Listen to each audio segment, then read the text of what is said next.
नमस्कार दोस्तों, पिछले साल अप्रैल के महीने में रामनवमी के समय कुछ लोग पकड़े गए गौ हत्या करते हुए आगरा के शहर में। इसकी वजह से आगरा में उस वक्त कम्युनल हिंसा भी छिड़ गई थी। ये इकलौता ऐसा इंसिडेंट नहीं है। अगस्त 2022 में भी ऐसा ही कुछ हुआ था। उत्तर प्रदेश के कनौज डिस्ट्रिक्ट में एक शिव मंदिर के सामने किसी आदमी ने मीट फेंक दी और उसकी वजह से हिंसा छिड़ गई। ऐसा ही कुछ मई 2020 में भी हुआ था। कोयम्बटूर मंदिर के सामने किसी ने मीट फेंक दी।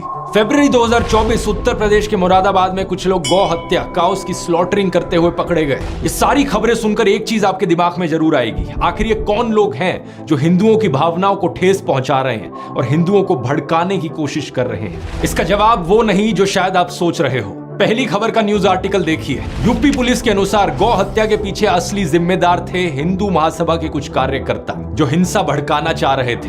दूसरी खबर, शिव मंदिर के सामने मीट फिकवाई चंचल त्रिपाठी नाम के एक आदमी ने। इसने एक मुस्लिम कसाई को इसके लिए 10,000 रुपए दिए थे। इसके पीछे कारण था कि ये वहां के SHO हरिश्याम सिंह के खिलाफ बदला लेना चाह रहा था। तीसरी खबर, कोयम्बटूर के मंदिर के सामने मीट फेंकने वाला आदमी था हरिराम प्रकाश, एक unemployed civil engineering graduate. Police के अनुसार ये मेंटली डिस्टर्ब था।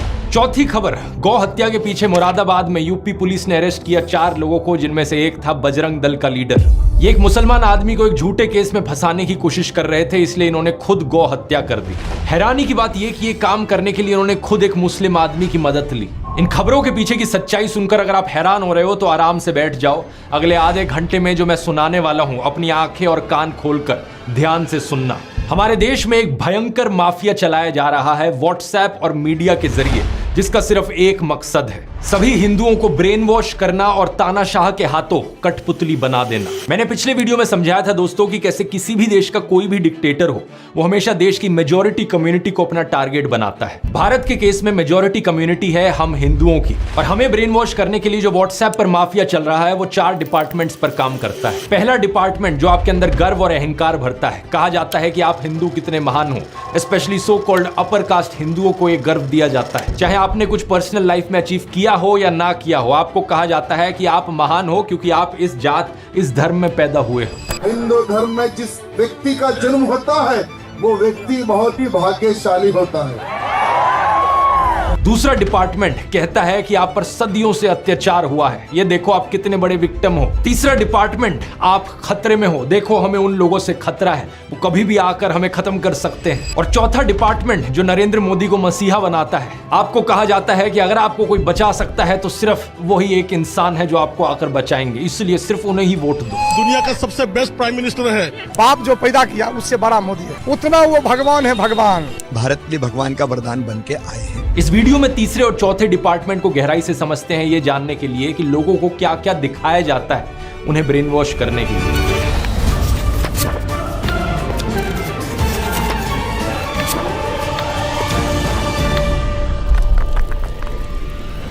दुनिया भर पर नजर डालें दोस्तों तो डिक्टेटर्स कई देशों में देखे गए हैं, चाहे ये पाकिस्तान हो, जर्मनी हो, चिली हो या रवांडा हो, लेकिन सभी डिक्टेटर्स के द्वारा टारगेट हमेशा मेजॉरिटी कम्युनिटी को किया जाता है। पाकिस्तान के देश में सुन्नी मुस्लिम्स मेजॉरिटी में है, तो उन्हें ब्रेन वॉश करने के लिए झूठी खबरें फैलाई गई कि कैसे देश की बाकी माइनॉरिटीज उनके लिए खतरा बन रही हैं। हिंदू, क्रिश्चियन, सिख, शिया मुस्लिम्स, अहमदिया मुस्लिम्स या फिर सूफी मुस्लिम्स ही क्यों ना हो। 2021 में BBC ने वीडियो रिपोर्ट अपलोड करी थी जिसमें दिखाया गया कि पाकिस्तान की स्कूल की किताबों में कैसा नफरतखोर प्रोपेगेंडा मौजूद है, जिसके जरिए बच्चों के दिमाग में जहर डाला जाता है। उन्हें ये कहानियां सुनाई जाती हैं कि कैसे हिंदूज और सिख्स ने लाखों औरतों बच्चों को मार दिया। मेरे पास मुताला पाकिस्तान बुक है और ये 11वीं और 12वीं जमात के लिए है। पेज नंबर 33 पे ये लिखा हुआ है, इंसानियत दुश्मन हिंदुओं और सिखों ने हज़ारों बल्कि लाखों औरतों, बच्चों, बूढ़ों और जवानों की इंतहाई बेदर्दगी और संगदिली से कत्ल किया और बेआबरू किया।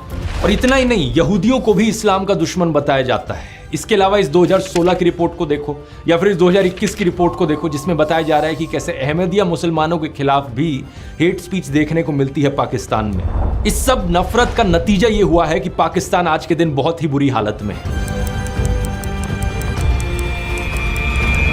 पिछले साल की वर्ल्ड बैंक रिपोर्ट देखो, 40% पाकिस्तानीज बिलो पॉवर्टी लाइन है। बेरोजगारी एक बहुत बड़ी मुसीबत बनी फिर रही है और कुछ ही दिन पहले IMF ने बताया कि पाकिस्तान में इस फिस्कल ईयर में नियरली 25% की इन्फ्लेशन देखी जाएगी। पाकिस्तान की मेजॉरिटी कम्युनिटी सुन्नी मुस्लिम्स को इस नफरत के जाल में फंसकर ब्रेन वॉश होकर क्या मिला? एक ऐसा देश जो रहने लायक नहीं है, जहां लॉ एंड ऑर्डर का कोई नामो निशान नहीं है। मेजॉरिटी कम्युनिटी के अंदर एक डर की भावना जगाने के लिए किस तरीके का खबरों के साथ खेल खेला जाता है, इसका एक अच्छा उदाहरण देखने को मिलता है आज से 100 साल पहले अमेरिका में। साल 1919 की बात है। वॉशिंगटन में एक 22 साल का ब्लैक क्रिमिनल कुछ लोगों पर हमला करता है और चोरी करता है। जिन लोगों पर हमला किया जाता है उनमें से एक स्कूल टीचर थी जो खुद एक ब्लैक औरत थी। इस इंसिडेंट को लेकर एक इंटरेस्टिंग बात यह है कि वॉशिंगटन के जो सारे अखबार थे उस वक्त के, वो या तो इस खबर को रिपोर्ट ही नहीं करते या फिर इसे पूरी तरीके से दबा देते। लेकिन 5 दिन बाद सेम शहर में सेम क्रिमिनल जब एक व्हाइट औरत पर हमला करता है तो सारे अखबारों की ये फ्रंट पेज खबर बन जाती है। इसकी वजह से अगले कई हफ्तों तक वॉशिंगटन में दंगे देखने को मिलते हैं ब्लैक्स और व्हाइट्स के बीच में। 39 लोगों को मारा जाता है और 150 से ज्यादा लोग जख्मी हो जाते हैं। जो एक्चुअल क्रिमिनल था इस केस में, उसका अरेस्ट सिर्फ 1 साल बाद ही देखने को मिलता है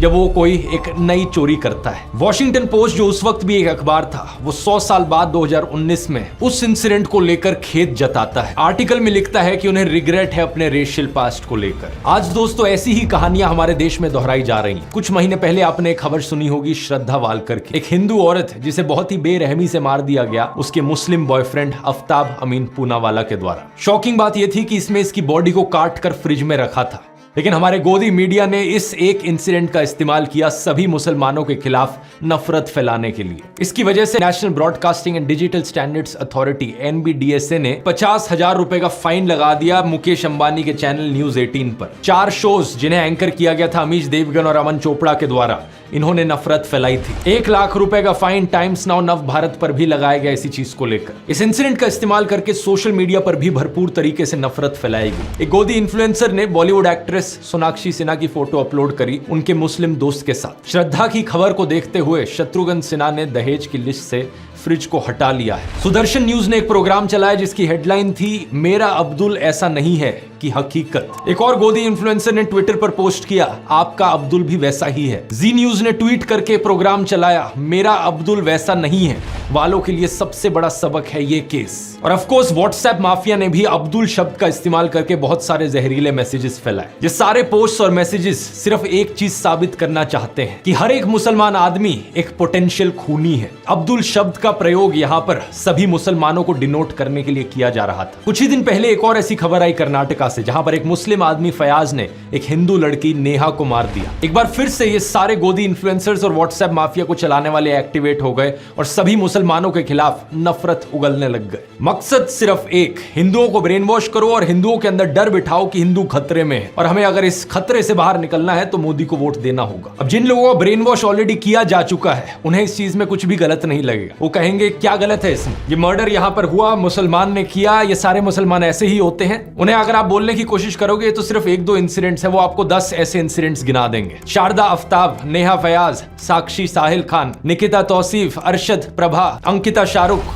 रितिका सईद, मानसी दीक्षित, मुजम्मिल, इन सभी केसेस की लिस्ट सुनाने के बाद ये आपसे कहेंगे ये देखो कहा था ना मैंने, ये सारे मुसलमान ऐसे ही होते हैं, ये सारे के सारे पोटेंशियली खूनी होते हैं। क्या है इसके पीछे का सच, इस खबर को देखो। श्रद्धा वालकर के केस के 2 हफ्ते बाद एक और केस हुआ था पांडव नगर में। अंजन दास नाम के एक आदमी को उनकी पत्नी पूनम के द्वारा मार दिया गया और श्रद्धा के केस की तरह उसकी भी बॉडी को काट कर फ्रिज में स्टोर किया गया। इतना ही नहीं, इसके 3 महीने बाद इस खबर को देखिए। नजफगढ़ के पास मित्राऊ गांव में साहिल गहलोत ने अपनी live in partner Nikki Yadav को मार दिया। मारने के बाद उसकी बॉडी को अपने ढाबा में फ्रिज में रखा। सेम दिन उसने एक शादी भी कर ली। इन दोनों केसेस की डिटेल्स बिल्कुल वही श्रद्धा आफ्ताब केस वाली डिटेल्स हैं। सिर्फ एक फर्क है, इन दोनों केसेस में कोई हिंदू मुस्लिम का एंगल नहीं है जैसा उस वाले में। इसलिए आपने इन खबरों के बारे में कहीं सुना ही नहीं होगा और ना ही मीडिया वालों ने इस खबर को चलाया होगा। इस रिपोर्ट को देखिए। बिहार के वैशाली डिस्ट्रिक्ट में अमन कुमार सिंह ने एक 17 साल की लड़की सोनम परवीन को मार डाला। हिंदू लड़का मुस्लिम लड़की, इसलिए गोदी मीडिया इसकी बात करेगा ही नहीं। न्यूज 18 हिंदी की वेबसाइट पर एक खबर जरूर छपी, लेकिन इन्होंने लड़के का नाम नहीं लिखा। बस ये लिखा कि हत्या के पीछे प्रेम प्रसंग की आशंका जताई जा रही है। यूपी के शामली डिस्ट्रिक्ट से इस खबर को देखिए। नाइमा उर्फ ईशा अपने घर से भाग गई गई और एक लव मैरिज करी अंशु के साथ। अंशु एक शार्प एज हथियार से ईशा पर हमला करता है और इसे मारने के बाद उसकी बॉडी कुएं में फेंक देता है। वहां के एसपी ने इंटरोगेशन के बाद बताया कि हस्बैंड अंशु ने अपना गुनाह कबूल किया। रसूलपुर गांव की इस न्यूज रिपोर्ट को देखिए।